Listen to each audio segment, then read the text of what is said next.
Welcome to robust news में आपका स्वागत है। आज हम बात करेंगे एक जॉब से संबंधित बात और कोर्स के बारे में, जो है जीएनएम।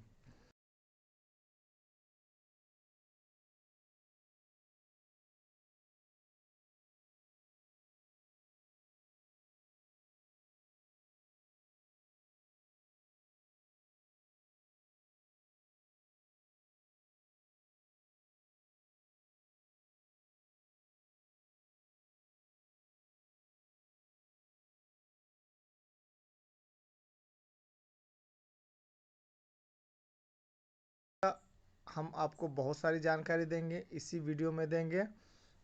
और अगर आप इस जीएनएम कोर्स के बारे में कुछ डिटेल जानना चाहते हैं या इससे संबंधित जॉब चाहते हैं, तो स्क्रीन पर आपका एक हेल्पलाइन नंबर दिया जा रहा है। आप उसमें कॉल कर सकते हैं, जहां तक होगा आपको हेल्प किया जाएगा। तो बने रहिए हमारे चैनल पर। अगर आप चैनल में नए हैं तो चैनल को सब्सक्राइब कर लें और बेल आइकन को प्रेस करना ना भूलें। चैनल में बने रहने के लिए धन्यवाद। अब हम आपसे डिटेल बताएंगे कि जीएनएम कोर्स कैसे करें। जीएनएम कोर्स करने की पूरी जानकारी देंगे इसी वीडियो पर। अगर आप नर्स बनकर मरीजों की सेवा करना चाहते हैं तो जीएनएम का कोर्स करना आपके लिए सबसे बेहतरीन होगा। लेकिन क्या आपको जीएनएम कोर्स की सारी जानकारी पता है कि जीएनएम कैसे किया जाता है? नहीं पता? तो आज इस वीडियो में आपको डिटेल में जीएनएम के बारे में जानकारी पता चलेगी, तो बने रहिए। जीएनएम क्या है? जीएनएम कोर्स के फ़ायदे, जीएनएम के लिए योग्यता, स्किल, जीएनएम प्रवेश के नियम, जीएनएम कोर्स कैसे करें, कैरियर इन जीएनएम, जीएनएम के subject, GNM course detail, first year subject, second year subject, third year subject, GNM course fee, GNM college, GNM की सैलरी कितनी है, जीएनएम नर्सिंग के बाद क्या करें, जीएनएम के बाद क्या करें, और कंक्लूजन। जीएनएम कोर्स करने के लिए सबसे पहले यह जान लेना जरूरी है कि जीएनएम होता क्या है। जीएनएम का फुल फॉर्म होता है general nursing and midwifery. GNM एक डिप्लोमा कोर्स है। इस कोर्स को लड़का या लड़की कोई भी कर सकता है। यह कोर्स 3 साल 6 महीने का होता है। पहले जीएनएम कोर्स 3 साल का होता था, लेकिन अब इसमें 6 महीने की इंटर्नशिप जोड़ दी गई है। आप जीएनएम नर्सिंग करके मरीजों की हेल्प कर सकते हैं। नर्स का यह काम बहुत ही रिस्पॉन्सिबिलिटी वाला होता है। यह कोर्स किसी भी सर्टिफाइड इंस्टीट्यूशन से 10th 12th करने के बाद किया जा सकता है। 10th 12th में कम से कम 40% स्कोर होना चाहिए। जीएनएम कोर्स करने के बाद आप रजिस्टर्ड सर्टिफिकेट मिलता है, जिससे आप रजिस्टर्ड नर्स बन सकते हैं। नर्स बनने के लिए आपको ऊपर बताई गई ये जीएनएम की जानकारी पता होना चाहिए। जीएनएम नर्स को क्या फ़ायदे मिलते हैं, यह मैं आपको बता रहा हूँ।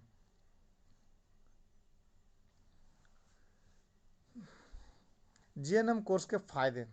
जीएनएम का मतलब क्या होता है, लेकिन क्या आप जानते हैं जीएनएम के फ़ायदे क्या होते हैं? जीएनएम कोर्स करने के कई फ़ायदे हैं। यहाँ एक नर्स के रूप में आपको विभिन्न प्रकार के रोगियों और विभिन्न प्रकार के क्षेत्रों से निपटने के अवसर मिल सकते हैं। तो चलिए जानते हैं जीएनएम कोर्स करने के फ़ायदे के बारे में। आप यह कोर्स करके सबसे अलग कुछ बन सकते हैं। इसमें इसमें कम दिन प्रतिदिन डिफरेंट और इंटरेस्टिंग रहता है। हेल्थ केयर वर्कर्स के बीच में मेल मिलाप रहता है। इसमें आपको कई प्रकार के अवसर मिलते हैं। नर्स को फ्लेक्सिबिलिटी देने के लिए कई पार्ट टाइम पोजीशन उपलब्ध हैं। यह कोर्स करके आप सरकारी और प्राइवेट जॉब प्राप्त कर सकते हैं। सेल्फ डिपेंडेंट बन सकते हैं, यानी कि आप अपने देहाती भाषा में कह सकते हैं अपने पैरों पे खड़ा हो सकते हैं। जीएनएम बनने के लिए आपके पास रिक्वायर्ड स्किल होना जरूरी है। जीएनएम के लिए योग्यता एंड स्किल, जीएनएम प्रवेश के नियम। चलिए इस पर भी हम आपको बता दें कि जीएनएम कोर्स क्या है। यह तो आप अच्छे से ही समझ गए होंगे। दोस्तों, हर फील्ड की कोई ना कोई रिक्वायर्ड स्किल जरूरी होता है। इसी तरह जीएनएम की रिक्वायर्ड स्किल भी है। Age limit. जीएनएम भर्ती के लिए एप्लीकेंट की मिनिमम एज 17 और मैक्सिमम एज 35 होना चाहिए। एप्लीकेंट 35 साल से ज़्यादा का नहीं होना चाहिए। Education qualification. Indian nursing council की वेबसाइट के अकॉर्डिंग छात्र पीसीबी फिजिक्स केमिस्ट्री बायोलॉजी से 12th पास होना चाहिए। इसके अलावा यह भी मेंशन किया गया है कि 12th आर्ट्स और कॉमर्स स्ट्रीम के पास हुए छात्र भी जीएनएम का कोर्स कर सकते हैं। इसमें मिनिमम रिक्वायर्ड मार्क्स एक इंस्टीट्यूट से दूसरे इंस्टीट्यूट में अलग अलग हो सकते हैं। यह लगभग 40 से 50% तक हो सकता है। तो एप्लीकेंट के पास इन स्किल का होना जरूरी है, तब जाकर वह जीएनएम कोर्स कर सकते हैं। चलिए दोस्तों, अब आगे चलते हैं और जानते हैं जीएनएम का कोर्स कैसे करें।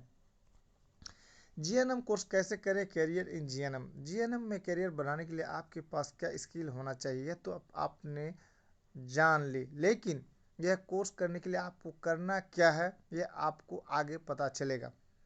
सबसे पहले 12th क्लास पास करना होगा, तभी आप जीएनएम कोर्स के लिए अप्लाई कर सकते हैं। ज़्यादातर इंस्टीट्यूट में जीएनएम की एडमिशन प्रोसेस डायरेक्ट होती है। जीएनएम में स्टूडेंट को 10th 12th बोर्ड एग्जामिनेशन में लाए गए मार्क्स के बेसिस पर सीट मिलती है, जबकि कुछ रिप्यूटेड और प्राइवेट इंस्टीट्यूट्स एडमिशन में स्क्रीनिंग टेस्ट और इंटरव्यू प्रोसेस भी रखती है। इस तरह आप जीएनएम के लिए अप्लाई कर सकते हैं। अप्लाई करने के बाद आपको जीएनएम कोर्स में जो सब्जेक्ट पढ़ने होंगे वे नीचे दिए गए हैं, या हम इस प्रकार आपको बता रहे हैं जीएनएम के सब्जेक्ट। जीएनएम कोर्स करने के लिए आपको ये हम डिटेल में बताएंगे सब्जेक्ट के। चलिए जीएनएम कोर्स और जीएनएम सिलेबस के बारे में आपको थोड़ी सी जानकारी दे देते हैं। फर्स्ट ईयर में जो सब्जेक्ट होता है anatomy and physiology, microbiology, fundamental of nursing, first aid, community health nursing, health education, nutrition, personal and environmental hygiene, psychology and sociology. अब सेकेंड ईयर्स के सब्जेक्ट बता रहे हैं आपको, medical, surgical nursing, pharmacology, psychiatric nursing. Third years के subject हैं paediatric nursing, advance community health nursing, midwifery and gynaecology. इस course में थ्योरेटिकल नॉलेज के साथ साथ आपको प्रैक्टिकल नॉलेज का एक्सपीरियंस होना बहुत ज़रूरी है। इसके बाद इन कोर्स को पूरा करने के बाद छात्रों को 6 महीने की इंटर्नशिप करनी होती है, जिसमें वार्ड मैनेजमेंट, पेशेंट की देखभाल और क्लिनिकल नर्सिंग प्रैक्टिस आदि आता है, जो कि इस इंटर्नशिप प्रोग्राम के पार्ट्स हैं। यह तो सब्जेक्ट जो आपको जीएनएम कोर्स करने के दौरान पढ़ना होगा। अब जीएनएम कोर्स का फीस के बारे में आपको बता दें। अगर आप जीएनएम कोर्स कर रहे हैं तो आपके लिए आपको हर साल यानी कि 3 साल तक फीस भरनी होगी। जीएनएम की फीस 23,000 से 1.5 लाख तक है, जो कि प्रत्येक साल की होती है। तो अब आप जीएनएम कोर्स फी के बारे में जान गए होंगे। अब आपके मन में सवाल आ रहा होगा कि यह कोर्स कहाँ से करें, कौन सा कॉलेज इस कोर्स के लिए सही होगा। तो जीएनएम कॉलेज के बारे में आपको थोड़ी सी बता देते हैं जानकारी। जीएनएम करने के लिए ऐसे बहुत से टॉप कॉलेज हैं जहां से आप यह कोर्स कर सकते हैं। निम्स यूनिवर्सिटी जयपुर राजस्थान में है, शारदा यूनिवर्सिटी ग्रेटर नोएडा उत्तर प्रदेश में, अलीगढ़ मुस्लिम यूनिवर्सिटी अलीगढ़ में है, और Christian medical college Vellore Tamil Nadu में है। Institute of post graduate medical education and research ये इपगम्बर एंड कोलकाता में है। नोएडा इंटरनेशनल यूनिवर्सिटी गौतम बुद्ध नगर है। रयात भारत यूनिवर्सिटी है मोहाली में है, और रविंद्रनाथ टैगोर यूनिवर्सिटी भोपाल में है। Government medical college and hospital Chandigarh में है। Maharashtra institute of medical science ये विजयनगरम में है। चलिए, Indira Gandhi institute of medical science ये पटना में है। इस कोर्स को करने के बाद अब आपकी जॉब लग जाएगी तो आपकी सैलरी क्या होगी, चलिए इस पर भी हम बात करेंगे। जीएनएम की सैलरी कितनी है। अब सबसे इम्पोर्टेंट बात है जो कि आपकी सैलरी। भारत में एक फ्रेशर नर्स की एनुअल सैलरी लगभग 2.5 से 3.5 लाख रुपए की हो सकती है, जबकि एक ज़्यादा एक्सपीरियंस नर्स 7.5 लाख से 8.5 लाख रुपये ईयरली कमा सकती है। आप जितने ज़्यादा एक्सपीरियंस होंगे उतनी ही ज़्यादा सैलरी भी अर्न कर सकेंगे। यानी कि ये सैलरी का चक्कर आपके एक्सपीरियंस पे है, आपके हाथ की सफाई पर है कि आप कितना एक्सपर्ट हुए हैं। आपकी सैलरी कई फैक्टर पर डिपेंड करती है, जैसे work experience, field education, place profile आदि। अगर आप जीएनएम बन जाते हैं तो आपको इतनी सैलरी ज़रूर मिलेगी, हम आशा करते हैं।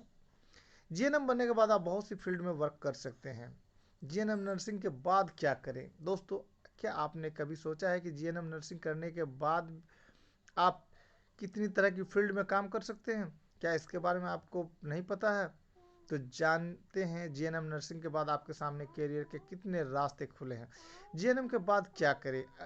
जब आप किसी भी मान्यता प्राप्त इंस्टीट्यूट से यह कोर्स कर लेते हैं तब आपको जीएनएम का रजिस्टर्ड सर्टिफिकेट मिल जाता है, जिससे मेडिकल साइंस में आप कदम रख सकते हैं। इसके अलावा इस एक बार इस कोर्स को कर लेने के बाद आप कई तरह की गवर्नमेंट और प्राइवेट जॉब करने के काबिल हो जाएंगे। आज हर प्राइवेट और गवर्नमेंट हॉस्पिटल में जीएनएम की ज़रूरत बनी रहती है। जीएनएम कोर्स करने के बाद आप किसी भी प्राइवेट या गवर्नमेंट हॉस्पिटल में जॉब के लिए अप्लाई कर सकते हैं। शुरुआत में आप अपनी काबिलियत के बेसिस पर इस फील्ड में 10 से 20 हज़ार रुपये पर मंथ से अपने करियर शुरुआत कर सकते हैं। ये कोर्स करने के बाद आप गवर्नमेंट हॉस्पिटल में नर्स के लिए निकलने वाली वैकेंसी के लिए अप्लाई कर सकते हैं, जॉब प्राप्त कर सकते हैं। अब कंक्लूजन क्या आता था? चलिए कंक्लूजन पर बात करते। तो यहाँ आपने जीएनएम बनने की पूरी जानकारी प्राप्त की। यह वीडियो आपको कैसा लगा, हेल्पफुल है या नहीं? अगर हेल्पफुल लगे तो आप शेयर करना ना भूलें अपने दोस्तों में। और अगर किसी और तरह का जानकारी चाहिए तो आप कमेंट बॉक्स में कमेंट कर सकते हैं, या स्क्रीन पे जो मोबाइल नंबर दिया जा रहा है आप उस पर कॉल कर सकते हैं। जीएनएम कोर्स करना कठिन नहीं है। अगर आप मेहनत करेंगे तो जीएनएम बनने का आपको जो सपना है उसे ज़रूर पूरा कर सकेंगे। इस पोस्ट में आपने जाना जीएनएम क्या है, जीएनएम बनने के लिए क्या करना होगा, जीएनएम बनने के क्या फ़ायदे होते हैं, जीएनएम कोर्स करने के लिए स्किल क्या होना चाहिए, यदि आप जीएनएम कोर्स करते हैं तो इसकी फ़ीस क्या होगी, आपको जीएनएम कोर्स करने के लिए के कॉलेज भी जाने कहाँ जाने होंगे, जीएनएम को कितनी सैलरी मिलती है, इसके साथ ही जीएनएम कोर्स करने के बाद आप किन फील्ड्स में जॉब कर सकते हैं, ये आपने जाना। अगर यह पोस्ट आपको काम आई हो तो कमेंट करके बताएं। आपको कोई सुझाव है तो वह भी हमारे साथ शेयर करें। अगर इस पोस्ट में हमने कोई गलती किया है या कुछ आपको समझने में आसानी हुआ है, मैं भी एक इंसान हूँ, हो सकता है कि हमसे कोई वर्ड्स बोलने में मिस्टेक हुआ हो तो उसके लिए हम सॉरी बोलते हैं, क्षमा कर चाहते हैं। और अगर आपको कोई जानकारी चाहिए तो कमेंट बॉक्स पर कमेंट करें। आपका दिन शुभ रहे। Thanks audience, thanks listener.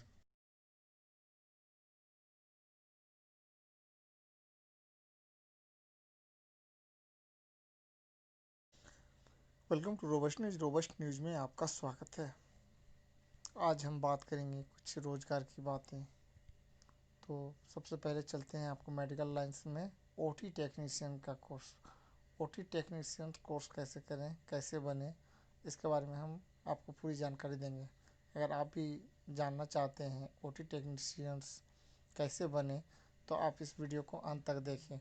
OT technician कैसे बने इसके बारे में सारी जानकारी आपको इस वीडियो में मिलेगी, जिससे कि आप ओटी टेक्नीशियन के बारे में ओटी टेक्नीशियन के तौर पर सफल करियर कैसे बना सके। इस आर्टिकल में, इस वीडियो में हम आपको ओटी टेक्नीशियन कोर्स और बेस्ट कॉलेज क्या है, ओटी टेक्नीशियन में करियर स्कोप क्या है, इसके बारे में हम विस्तार से चर्चा करेंगे। बने रहिए चैनल पर। किसी भी कोर्स को करने के लिए सबसे पहले दिमाग में यही सवाल आता है कि इस कोर्स का स्कोप क्या है, क्या इस कोर्स के बाद हमें अच्छी नौकरी मिल पाएगी या नहीं। ओटी टेक्नीशियन में कैरियर की बात करें तो आज के समय में इसकी बहुत ही ज़्यादा डिमांड है। किसी भी रोगी और सर्जरी करने में सर्जन का अहम रोल होता है। सर्जरी के दौरान ओटी टेक्नीशियन ही डॉक्टर की मदद करता है, इसलिए ओटी टेक्नीशियन काफ़ी महत्वपूर्ण व्यक्ति होता है। वर्तमान समय में हॉस्पिटल और क्लिनिक की जनसंख्या बढ़ रही है। दिन प्रतिदिन नए नए हॉस्पिटल और नर्सिंग होम खुलते जा रहे हैं। इन हॉस्पिटल में डॉक्टर की मदद के लिए ओटी टेक्नीशियन की ज़रूरत होती है। इस प्रकार आप ओटी टेक्नीशियन की डिमांड के अनुसार इससे अच्छा करियर बना सकते हैं। लगभग हर मेडिकल कोर्स की खास बात यह है कि मेडिकल फील्ड में रोज़गार या नौकरी बहुत ही आसानी से मिल जाती है। इसी तरह ओटी टेक्नीशियन में भी आप आसानी से नौकरी पा सकते हैं। ओटी टेक्नीशियन क्या है ये भी जान लीजिए। ओटी टेक्नीशियन का पूरा नाम ऑपरेशन थिएटर टेक्नीशियन होता है। यह पैरामेडिकल का कोर्स है। इसके अंतर्गत डिप्लोमा इन ओटी टेक्नीशियन और बीएससी इन ओटी टेक्नीशियन के कोर्स होते हैं। बीएससी ओटी टेक्नीशियन के बाद आप एमएससी ओटी टेक्नीशियन भी कर सकते हैं। BSc OT technician course bachelor degree course होता है। इसकी अवधि 3 से 4 वर्ष होती है। वहीं एमएससी ओटी टेक्नीशियन 2 वर्ष का होता है। डिप्लोमा इन ओटी टेक्नीशियन 2 वर्ष का होता है। OT technicians work. अब ओटी टेक्नीशियंस का वर्क क्या है ये भी जान लीजिए। ऑपरेशन थिएटर टेक्नीशियन का मुख्य काम ऑपरेशन के दौरान डॉक्टर की मदद करना, उसके दिशा निर्देशों का पालन करना होता है। इसके अलावा इनको अन्य कई तरह के काम देखने पड़ते हैं। उनको समय समय पर ऑपरेशन थिएटर की साफ सफाई करवाना होता है। सर्जरी के लिए ऑपरेशन थिएटर तैयार करता है। इसके अलावा ऑपरेशन से रिलेटेड सारे उपकरण तैयार करना, ऑक्सीजन सिलेंडर और नाइट्रोजन सिलेंडर सेक्शन मशीन की जांच करना होता है। वो ऑपरेशन थिएटर से रिलेटेड सारे काम देखता है। OT technician course diploma in OT technician, BSc या bachelor in OT technician, MSc या master in OT technicians. OT technicians course की फ़ी क्या है? ओटी टेक्नीशियंस कोर्स की फ़ीस सरकारी कॉलेज में कम होती है। प्राइवेट कॉलेज की फ़ीस डिप्लोमा कोर्स की 40 से 50 हज़ार रुपये प्रति वर्ष हो सकती है। किसी में ज़्यादा होती है, किसी में कम होती है। बीएससी ओटी टेक्नीशियंस की फ़ीस 50 से 70 हज़ार रुपये प्रति वर्ष के आसपास होती है।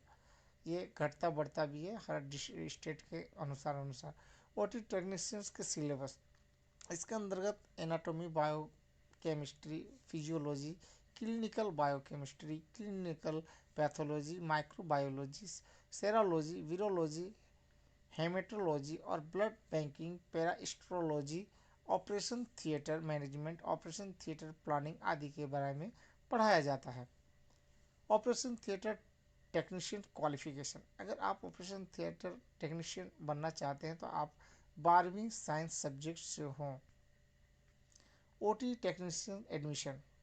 ओटी टेक्नीशियन कोर्स में सरकारी कॉलेज में एडमिशन के लिए प्रवेश परीक्षा से गुजरना होता है। इस परीक्षा को क्वालिफाई करने पर ही गवर्नमेंट कॉलेज में एडमिशन मिलता है। प्राइवेट कॉलेज में एडमिशन 12वीं में पास अंकों के आधार पर या डायरेक्ट भी हो जाता है। Best of OT technician college Shivalik institute of paramedical and technology Amritsar में है। सुमनदीप विद्यापीठ यूनिवर्सिटी वडोदरा में है। Anand institute of medical science Ludhiana में है। इंस्टीट्यूट ऑफ पैरामेडिकल टेक्नोलॉजी नई दिल्ली में है। एसडीटी यूनिवर्सिटी गुड़गांव में है। रुहेलखंड मेडिकल कॉलेज बरेली में है। जेएसएस मेडिकल कॉलेज मैसूर में है। महेंद्र गायत्री मेडिकल कॉलेज बरेली में है। श्री राममूर्ति मेडिकल कॉलेज बरेली में है। ईरा मेडिकल कॉलेज लखनऊ में है। तीर्थकर महावीर यूनिवर्सिटी मुरादाबाद में। Awadh institute of medical technology Lucknow में है। Balaji institute of paramedical science Jabalpur में है। एनआरआई मेडिकल कॉलेज गुंटूर में है। Tripura institute of paramedical science Tripura में है। गंगा सिल स्कूल ऑफ नर्सिंग बरेली में है। ओटी टेक्नीशियन सैलरी, चलिए अब सैलरी की बात कर लें। एक ओटी टेक्नीशियन की शुरुआती सैलरी 8 से 12 हज़ार रुपये प्रति माह होती है। अनुभव होने पर 50 से 60 हज़ार और लाख रुपये और 2 लाख रुपये आगे बढ़ता ही चला जाता है। खबर आपको ये कैसा लगा, ये आपको जानकारी कैसी लगी, चैनल को सब्सक्राइब करें, कमेंट में अपनी राय दें। और अगर किसी तरह का हेल्प चाहिए तो जो आप डिस्प्ले पे जो नंबर देख रहे हैं आप उस पर भी कॉल कर सकते हैं एडमिशन के लिए या जॉब से रिलेटेड प्रॉब्लम के लिए।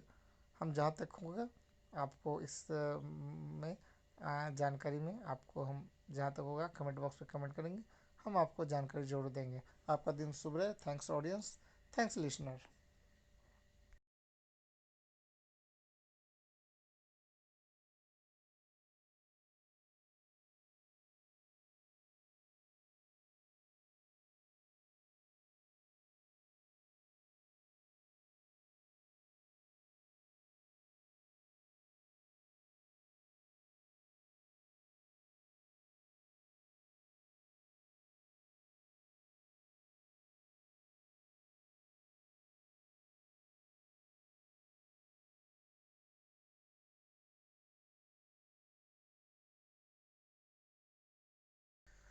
वेलकम टू रोबस्ट न्यूज़ में आपका स्वागत है। आज हम बात करेंगे मेडिकल से संबंधित। जो लड़के एमबीबीएस नहीं कर पाते हैं या गरीब परिवार से हैं और पैसा कमाना चाहते हैं मेडिकल फील्ड में, तो हम उनके लिए क्या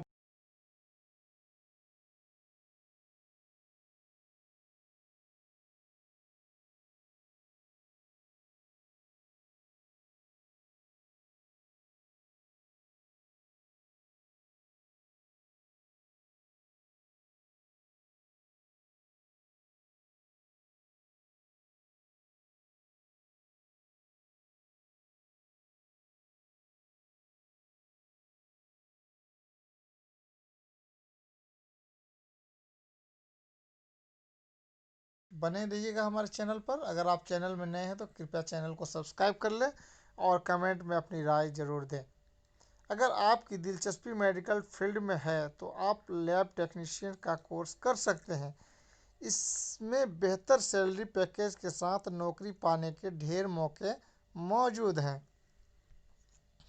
अगर आप मेडिकल फील्ड में इंटरेस्टेड हैं और रिसर्च की संभावनाओं पर आप ज़्यादा ध्यान देते हैं तो आप मेडिकल लैब टेक्नोलॉजी कोर्स या लैब टेक्नीशियन बन सकते हैं। मेडिकल लेबोरेटरी टेक्नोलॉजी कोर्स कौन कर सकते हैं? मेडिकल लैब टेक्नीशियन इस कोर्स को लैब रिसर्च करने के लिए करते हैं। इस कोर्स को क्लिनिकल लेबोरेटरी साइंस भी कहते हैं। इस फील्ड में डायग्नोसिस, ट्रीटमेंट और बीमारी को क्लिनिकल लेबोरेटरी टेस्ट की मदद से दूर किया जाता है।